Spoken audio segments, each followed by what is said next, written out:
My name is Eileen, and at 33, the keys felt cool in my hand, their weight both strange and comforting. I stood just inside the doorway of my new craftsman bungalow, the faint aroma of fresh paint blending with the crisp, clean air drifting in from the street. Afternoon sunlight poured through the wide front windows, painting the hardwood floors in gold. I let the door swing close behind me and moved slowly through the living room, my fingers brushing the polished wood of the staircase railing. Every step felt like proof this was mine, my name on the deed, my money in the bank, my choice to be here. 10 years ago, I would have called my mother to share news like this. She would have urged me to take pictures, described every detail, and I would have heard pride in her voice. But that was before the invitations stopped coming, before the vague excuses and unanswered calls, before holidays became carefully curated events where I no longer had a place. That history hovered here, invisible but tangible, like a faint draft in an otherwise warm room. Buying this house wasn't just about square footage or curb appeal. It was a statement. I had built this without them, filling the void they'd left when they decided my absence didn't matter. I crossed into the kitchen, placing the keys on the granite countertop. The silence wrapped around me in a way that didn't feel lonely. It felt intentional, chosen. I pictured the weeks ahead, arranging furniture, stocking cabinets, planting herbs in the small backyard.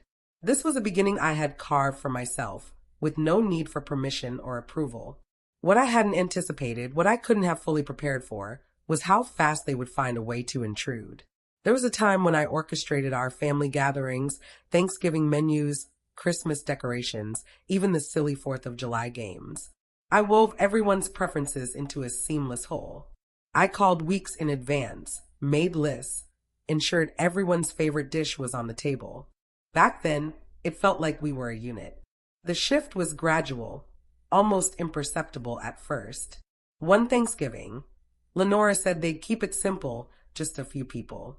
The next Christmas, my calls about dinner went unanswered until the day after. Soon, every holiday brought vague replies. Not sure of the plans yet, or might be small this year. Eventually, the calls stopped entirely. Lenora, my mother, always cared most about appearances. Her vision of family was polished, flattering, something to display without blemish. I suspect I no longer fit that image.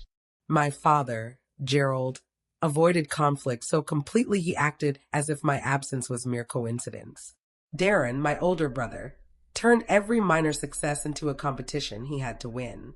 And Sienna, my younger sister, carried herself with a sense of entitlement to more space, more attention, more of everything. I kept trying texts, voicemails, outright requests to stop by. At first, they responded with brittle surprise, the kind of welcome you give a stranger who overstays. Over time, even that vanished. By the 5th year, I realized I was the only one holding onto the thread that connected us. By the 9th, I couldn't tell if that thread existed at all. Then came the day that confirmed it hadn't for a long time. It was the second Sunday in May, and I convinced myself it would be different. I called 3 days ahead, told Lenora I wanted to bring her flowers and spend some time together. Her voice was polite but flat. Oh, well, okay. Yes, come by. I ignored the hesitation. I wanted to believe it mattered. I chose lilies, her favorite, the kind that bloomed slowly over several days. They cost more than I should have spent, but I told myself it was worth it. I wore the soft green dress she once said made my eyes shine brighter, as if that could tilt the day towards something good. The 45-minute drive was filled with tiny rehearsals of what I'd say when she opened the door. But when I arrived, the curtains were drawn, the porch empty. I rang the bell, waited, rang again. The lilies trembled in my grip as the spring breeze carried the scent of cut grass. I called her phone. Voicemail. Gerald's phone. Voicemail. Darren. Sienna. Nothing. I stood there for 15 minutes before the truth settled in my chest like wet cement. The drive home felt longer. I placed the lilies in a vase on my kitchen table, their beauty almost mocking in the silence.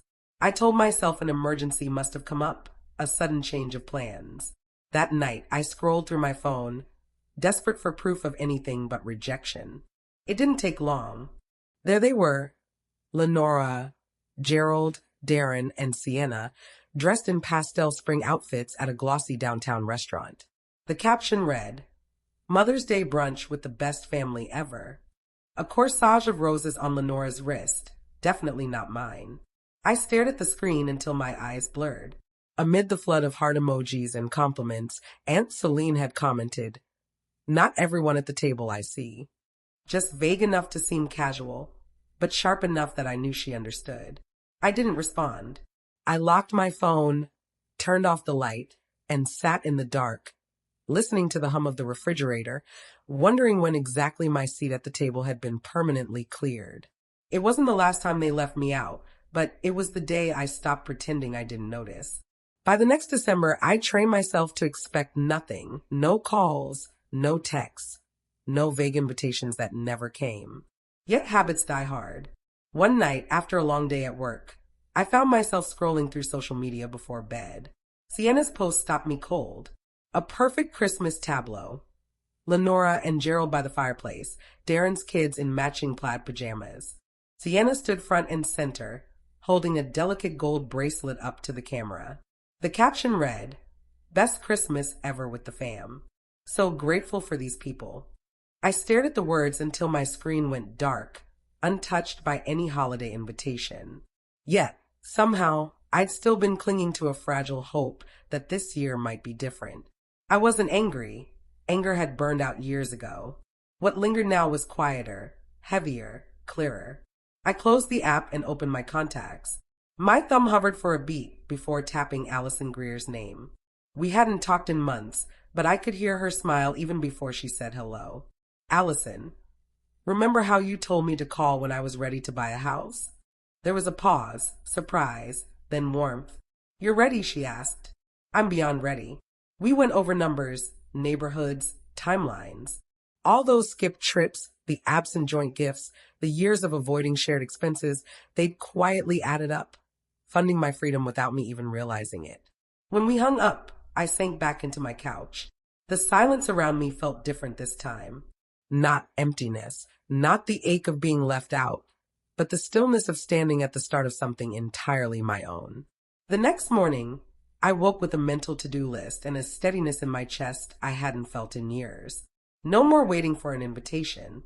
It was time to open my own door. House hunting wasn't as daunting as I'd feared. Allison moved fast, arranging showings in neighborhoods that fit my budget and my craving for peace. With no vacations, no group gifts, no endless family contributions over the years, my savings were better than I'd imagined. The irony wasn't lost on me. Every holiday I'd been excluded from had quietly built my escape fund. We toured a few houses, some charming but soulless, others with good bones hidden under decades of neglect. Then, on a gray Saturday morning, Allison unlocked the door to a small craftsman bungalow on a tree-lined street. The moment I stepped inside, I felt it. Sunlight poured through wide windows, warming honey-colored floors. The living room flowed seamlessly into a kitchen with gleaming countertops and enough space to cook without feeling cramped. 2 bedrooms upstairs, one for sleeping, one for an office. Out back, a small patio framed by climbing roses and just enough yard to plant herbs in the spring. "This is it," I said before we'd even finished the tour. I put in an offer that afternoon. It was accepted the next day. Within weeks, the paperwork was done, the keys were mine, and I stood in that bright kitchen, boxes stacked against the walls. That first night, I unpacked little. I set up a single armchair by the front window, opened a bottle of wine, and poured myself a glass. The quiet here felt different, cleaner, lighter, mine. I raised the glass to the empty room and said it out loud, just to hear the truth. I would never need their approval again. The words settled over me like a seal, closing off years of hoping and replacing them with something far more valuable. That's when I decided the first thing I'd do in this house was throw a party. Once the boxes were unpacked and the furniture settled, I started making a list, not chores or repairs, but names. People who had shown up for me in small ways and big. Friends from college who still checked in. Colleagues who celebrated my wins. Neighbors I'd already shared warm hellos with. Aunt Celine topped the list, followed by cousins who had never made me feel like an afterthought. It felt good to create a guest list without obligation. No shoulds, no unspoken rules about inclusion, just the people I genuinely wanted there. On party day, voices and music filled the house. The front door swung open and shut as friends arrived, carrying bottles of wine, dishes to share, hugs that felt like home. In the kitchen, someone laughed so hard they leaned against the counter for support. Patio lights glowed against dusk, highlighting groups deep in conversation. It was everything my family gatherings had never been. Effortless, genuine, free from comparison or performance. Aunt Celine found me refilling a bowl of chips and smiled. "Honey, this is a beautiful party," she said, scanning the crowded room. Then softer, "Where's your mother and the rest of them?" I met her gaze without flinching. "I didn't invite them." Her brows lifted. "Oh, did something happen?" "Yes," I said simply. "For the last 10 years, they haven't invited me to family holidays or birthdays, so I decided not to invite them either." Celine's expression shifted. First surprise, then something like resolution. I knew she'd tell the others. She was the quiet connector, the one who carried news along family lines. This time I wasn't afraid. Let them hear it, let them sit with it. The party stretched late into the evening, laughter spilling into every corner. When the last guest left, I stood alone in the quiet, feeling lighter than I had in years. 3 days later, the storm arrived at my door. The knock was sharp, insistent, less a request, more a demand. Looking through the sidelight, I saw all 4 of them. Lenora, Gerald, Darren, and Sienna, clustered like an advancing unit. I opened the door just enough to speak. "What do you need?" Lenora brushed past me without a word, Gerald close behind. Darren and Sienna trailed, eyes scanning the place as if my home were a crime scene under investigation. "Nice kitchen," Darren said, running a hand along the counter in a tone that felt more like inspection than compliment. Sienna wandered the living room, lifting a small ceramic vase, turning it over. She set it down, a faint smirk playing on her lips. "Looks comfortable," she remarked. Then she paused, letting the words hang. Lenora moved to the center of the room, hands folded as if she were presiding over a courtroom. "How could you do this to us? Eileen, do you even realize the impact of what you've done? Celine has been calling nonstop, and now everyone is questioning why we treat you differently. They're acting like you don't belong." I leaned against the doorway, keeping my tone steady. "Why haven't you invited me to a single family gathering in 10 years? Silence. Gerald shifted uneasily, eyes fixed on the floor. Lenora opened her mouth, then closed it again. "You don't even know where I work, do you?" I asked.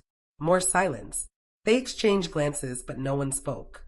"I've held a senior position at my company for years. If you cared, you'd know that. But you never asked." Lenora's lips pressed into a thin line. "Well, you never told us." I stepped toward the door and opened it wide. "It's time for you to go. I've already done more for you than you ever did for me. At least I'm letting you leave with dignity, instead of abandoning you on a porch with flowers on Mother's Day." Lenora's face reddened, and for the first time, she had no comeback. One by one, they exited, their outrage trailing behind them into the cold night. The quiet that followed didn't last long. A week later, Lenora returned, this time alone. The knock was gentler. Through the glass, I saw just her, shoulders drawn in, coat tugged by the wind. When I opened the door, her voice was cautious. "Eileen, please can we talk?" I let her in, but kept my distance as she stepped into the living room. "I know we haven't treated you well," she began. Her tone carried a hint of humility. "I want to make it right. My birthday's next week, and I'm planning a small dinner, just family. I'd like you to be there." Her words hit heavier than I expected. Part of me wanted to shut her down immediately, but another, long-buried part wanted to believe her. Against my better judgment, I agreed. In the days that followed, I searched for the perfect gift. I chose a silk scarf, deep teal with delicate silver threads, a piece elegant yet understated, something she could wear without self-consciousness. It cost more than planned, but I convinced myself it was worth it. 3 days before the dinner, Aunt Celine called. "I just talked to your mom," she said, her cheeriness unmistakable. "She told me the good news. You're coming to her birthday party." "Party?" I asked, tightening my grip on the phone. "Oh yes, she invited everyone, all the aunts, uncles, cousins. She wants to show everyone the family's back together." A beat of silence. The realization hit me. This wasn't about reconciliation. It was a performance. My attendance was just another prop in her display of perfection. That night, I folded the scarf back into its box and placed it by the door. Not to bring, but to return on the night of Lenora's party. I made myself dinner and stayed off my phone. The sky shifted from pink to deep blue as I pictured the hum of conversation filling a rented hall or an overly bright dining room at 7. My phone buzzed, Aunt Celine's name glowing. I answered. "Eileen, where are you?" she asked. "Everyone's wondering," she added, then muffled her voice and put me on speaker. A shift in the background made it clear my voice was now in the room with them. I took a deep breath. When my mother invited me tonight, she said it would be a small dinner, just immediate family. She didn't say it was a party. She didn't say she invited all of you. A ripple of murmurs ran through the line. For 10 years, I haven't been invited to a single holiday or birthday. Not once. And now she wants to pretend we're close, so you'll all think everything's fine. It's not. So I won't be coming tonight, and I won't pretend anymore. I ended the call before anyone could respond. The next day, Celine stopped by for coffee and shared what happened. "You could hear a pin drop," she said. "Then people started asking questions. Why you weren't at Christmas? Why you missed Thanksgiving? Your mom said you were always busy with work. Valerie asked where you worked. Nobody could answer. By the time the cake came out, most of the chairs were empty. I didn't feel triumphant. I felt steadiness, a weight lifted that I hadn't realized I was still carrying. The silence from my family lasted only a few days before they tried again. In the following weeks, Celine told me that some relatives quietly began distancing themselves from Lenora and Gerald. Some stopped answering calls. Others found polite excuses to skip gatherings. It wasn't my doing, it was theirs. Calls and emails from my immediate family came in waves, then trickled to nothing. I didn't respond. I had said what needed saying, and repeating it wouldn't change them. Instead, I focused on the life I was building. Work flourished. I landed a challenging new client. I deepened friendships with people who showed up without keeping score. And almost unexpectedly, I began seeing Adrian, a quiet, sharp-witted man from my book club who listened more than he spoke and remembered small details, like how I take my coffee. September came, and with it, my birthday. For the first time in years, I didn't brace for disappointment. I hosted a dinner on the patio, string lights overhead, good wine on the table, laughter spilling into the cool night. The people there weren't related by blood, but they had shown up for me, time and time again. As I blew out the candles, I realized I no longer felt that hollow ache. The absence of my family no longer felt like a wound. It was space I had filled with people who valued me without conditions. My life wasn't perfect, but it was honest and it was mine. I looked around the table at the faces lit by the glow of the lights and thought, I got the better end of it.